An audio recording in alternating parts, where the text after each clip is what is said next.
দ্বিতীয় ধাপে জমে উঠেছে ষষ্ঠ উপজেলা পরিষদ নির্বাচন।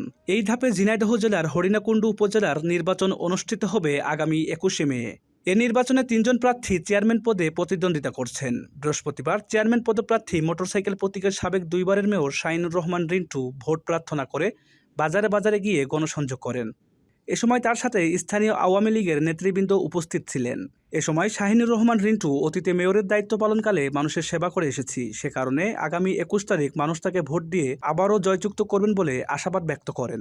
আজকের এই প্রচারণায় আমাদের জেলা আওয়ামী লীগের সম্মানিত সভাপতি জনাব শফিকুল ইসলাম অপু ভাই সহ আমাদের থানা আওয়ামী লীগের নেতৃবৃন্দ, যুবলীগের নেতৃবৃন্দ, বিভিন্ন সহযোগী সংগঠনের নেতৃবৃন্দ আমাদের প্রচারণা আছে।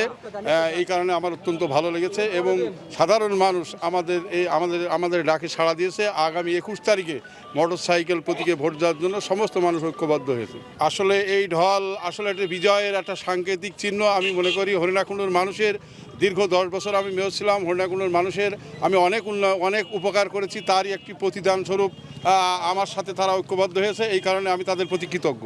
২১ তারিখে আমরা যারা উপস্থিত আছি এবং যারা উপস্থিত নেই, আমাদের মা বোনদের প্রতি আমার অনুরোধ, ২১ তারিখে আপনারা আপনাদের কাঙ্ক্ষিত যে মার্কা মোটরসাইকেল মার্কায় ভোট দেবেন এবং আমার ব্যক্তিগতভাবে আমি শাহিনুর রহমান রিন্টু যাতে আপনাদের সেবা করতে পারি ৫ বছর, এটাই আমার সর্বশেষ মেসেজ। এছাড়াও এদিন জেলা আওয়ামী লীগের সভাপতি শফিকুল ইসলাম অপু ভোটের মাঠে গিয়ে সাধারণ মানুষের সাথে কুশল বিনিময় করেন এবং সবাইকে ভোট কেন্দ্রে এসে ভোটাধিকার প্রয়োগ করার আহ্বান জানান।